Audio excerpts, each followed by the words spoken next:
Hi guys, how is everyone doing? Welcome back to my channel, and in today's video we are going to look at continuous integration and deployment of my .NET REST API using GitHub Actions. So let's get into it. In my previous video, I spoke about how I containerized my API and how I could run multi-container application using Docker Compose. So if you haven't already seen that, I would suggest you go back and look at that video before coming into this. So in this video, I have enhanced my Docker Compose further. And what I am doing here is in previously I had the web and the DB image. And now what I have done is I have also added a Dozzle image. So I'm going to speak more about Dozzle a bit later in this video. So what I actually really use Dozzle for is to actually do log aggregation. But yeah, we will speak about this a bit later. But for now, what I can show you is that I have added some environment configuration in my web API. So I'm actually passing the connection string using the environment variables. And similarly, I have parameterized my application port and the container ports. And I have done the same with my database as well. Instead of hard coding the password over here, I am actually passing a parameter called db underscore password, which gets passed via my environment. And similarly, all the other properties like database port and the database container port are actually passed using the environment variables. Locally, I am setting all these properties in a file called .env, which is the environment file. And I have provided all the parameters over here. But in an actual environment like a virtual machine, these properties are overridden, and whatever environment properties are set on that virtual machine are going to get used. So the first thing that I'm going to show you is I'm going to automate my deployment process. So as soon as I do a commit in my master branch, I'm going to wire up the GitHub Actions so that it automatically picks up the commits in my master branch and builds my Docker images and deploys them onto a VM environment. Now we can deploy these onto any environment. I could actually build a VM on cloud, but for the purpose of this demonstration, what I have done is I have installed VirtualBox and I am building a VM image locally where I am deploying these changes. I have logged into my local VM image where I want to set up my continuous deployment. So this is currently running in VirtualBox. And what I have done is installed Docker and Docker Compose. So if I do docker-v, you can see that the Docker version 20.10.2 is installed. And then if I do docker-compose, we can also see that Docker Compose is also installed. This VM is running the Ubuntu Linux server. And you can see the kernel version is 5.4.0. To set up the automatic deployment, you first need to log into GitHub and go into your repository. And then click on the Actions tab. And over here you can see that I have already got my workflow set up. And that's because I have already set it up. But just to show you, I'm going to click on New Workflow and attempt to set it up again.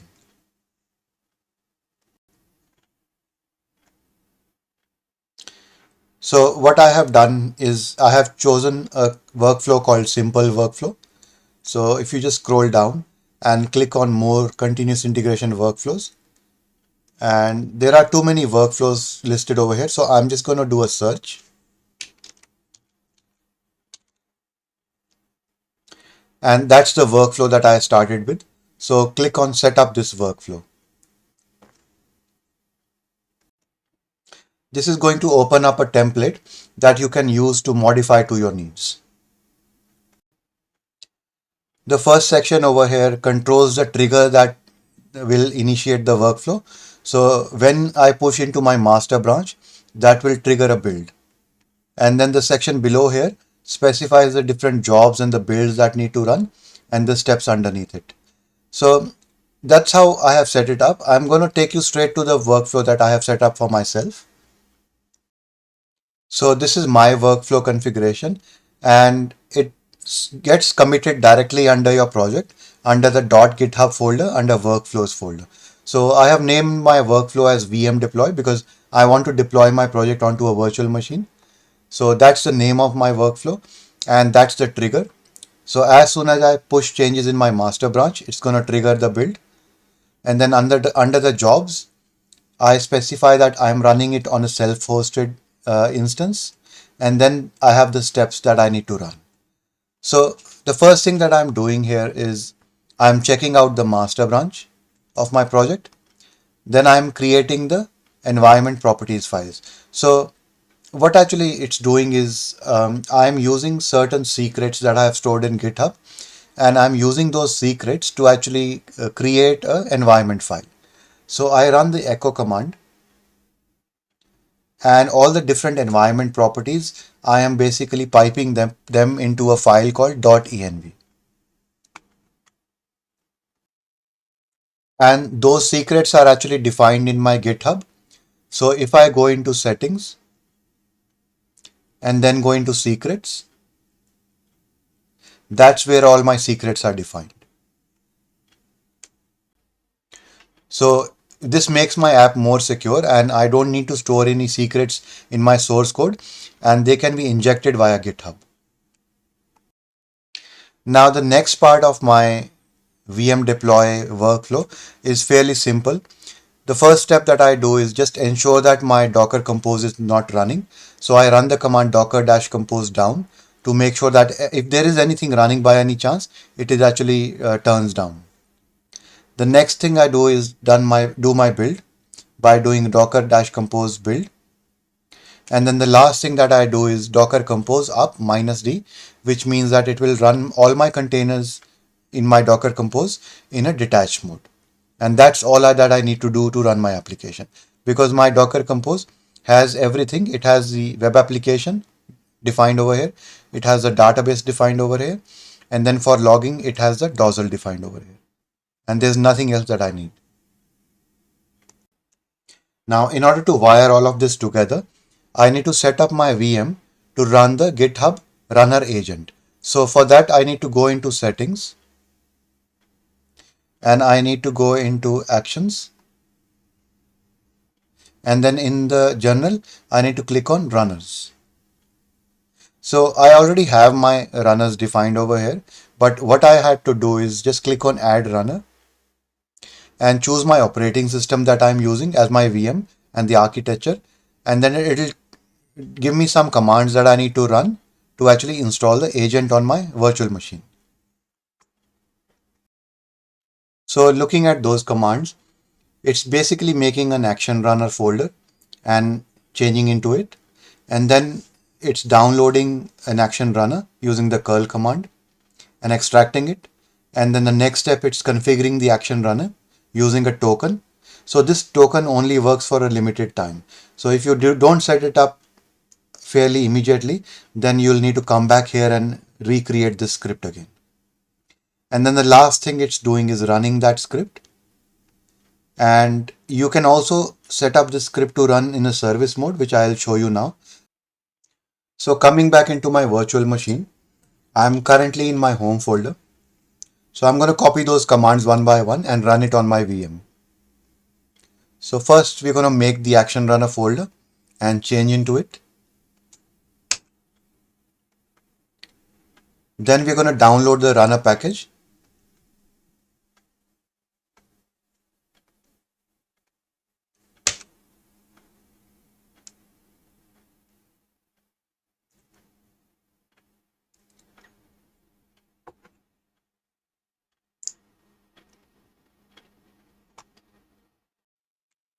The next step is to extract that package.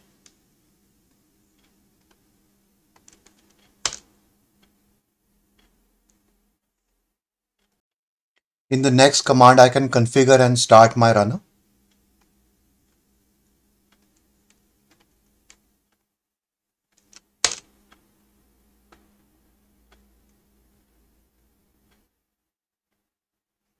So it's asking me to provide the name of my runner. So let me mention car finder, local.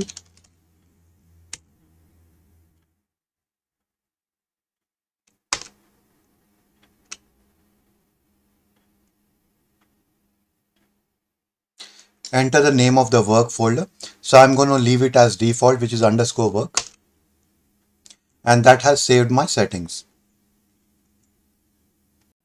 The next thing that I want to do is set up my runner to run as a service. So I'm going to run the service command, and this must be run using sudo. So I'm going to run it again using sudo. And I'm going to install the service. So I'm going to just say that command again and say install as a parameter. So now it has installed that as a service. And the last thing that I'm going to do is start my service.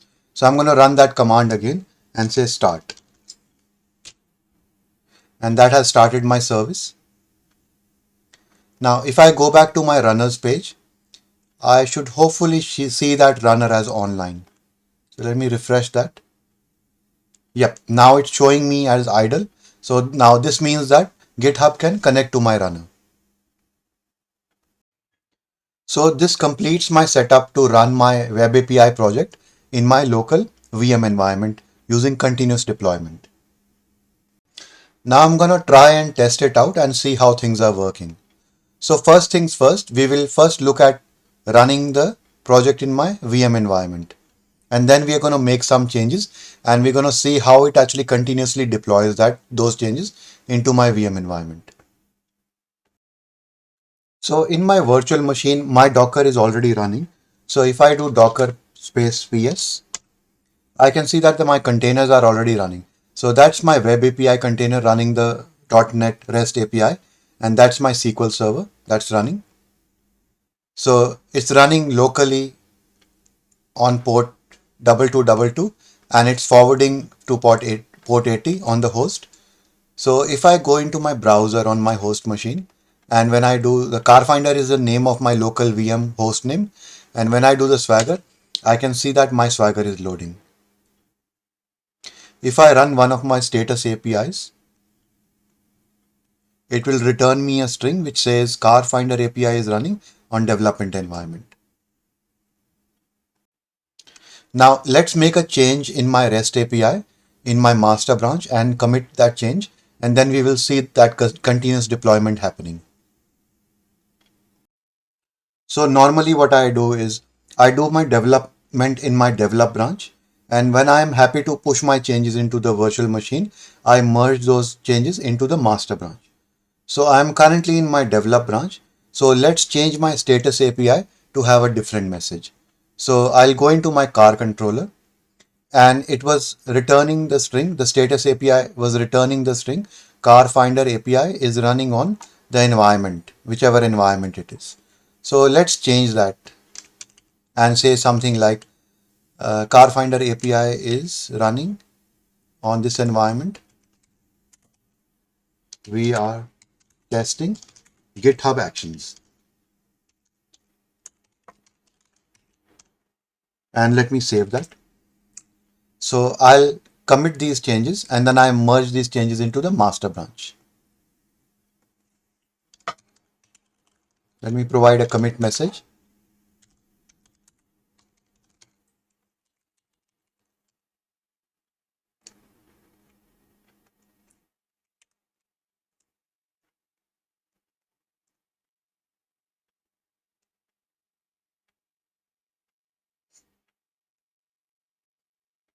And now I'll just check out the master branch. And then I'll merge the develop into master.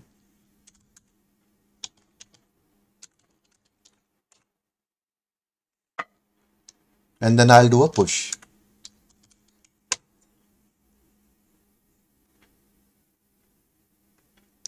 So as soon as I do the push, if I go back into my repository and I go back into actions, you will see that it has already started building my next build.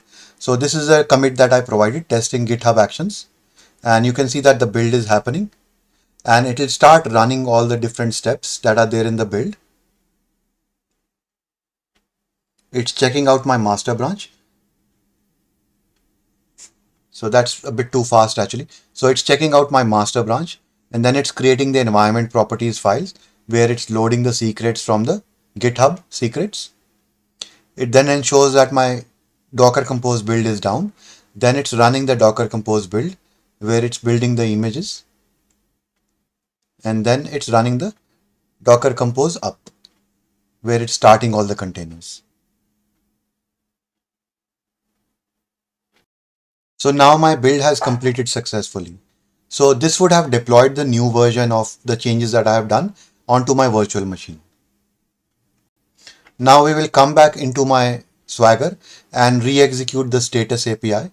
So initially you can see that the status API response is CarFinder API is running on development environment. Let's execute this again. Now it's saying CarFinder API is running on the development environment and we are testing GitHub Actions. So with this, you can see how I could automatically deploy into my virtual machine by just doing a commit on my branch.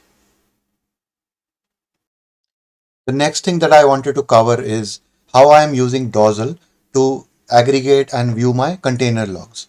So when I'm running my containers on a virtual machine, I don't want to get onto the machine and go to different places to view my logs.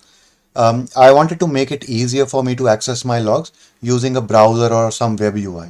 So that's where Dozzle comes in. It presents a very simple web interface where you can select the container to view the logs. And I will show you how I have set up Dozzle with my Docker Compose. So in my Docker Compose file, I am setting up my Dozzle container and I am providing some information using environment variables. So I don't want the logs to be accessible by anyone. So that's why I have set up some basic authentication and I'm providing the Dozzle username and password in the form of environment variables. Then I am also passing the Dozzle key and that's required if I want to set up basic authentication. Then I'm specifying the container name and the image name, and I'm also specifying the volume that needs to be mounted. So this needs to be done in order for Dozzle to run. And the last thing that I'm doing is specifying the container port and the port that it's exposing to the host. And that again is overridden by environment variables. So this is my setup for Dozzle in my Docker Compose. So in order to access my logs using Dozzle, I can just go to my URL in my browser and go to the port, the relevant port that I have set up. And as soon as you do that, you can see that the web UI for Dozzle will load up and it will list me all the containers that are running. So I have the database container that is running and you can see the database logs coming up. So there's nothing much here at the moment. It's just started up the SQL Server and that's mostly about it. Then you have the web UI REST API logs running for .NET. And then you have the Dozzle logs themselves that are running. So I could load this directly because I have already authenticated. But when you load the URL on the browser, it will ask you for the username and password that you have set up in the Docker Compose file. And you can also leave that blank if you don't want to set up authentication. Within Dozzle, you can configure the various settings. You can change the display settings and you can change the look and feel of the scroll bars and the timestamps. And you can also change the font size. And then there are some other options available here as well. So overall, I find this very useful. It's a very lightweight log containerization for Docker. And I can see that all my logs are available in one place. And that's the reason why I find it very useful. So that's all that I wanted to cover in today's video, and I hope you find it useful, and thanks a lot for watching.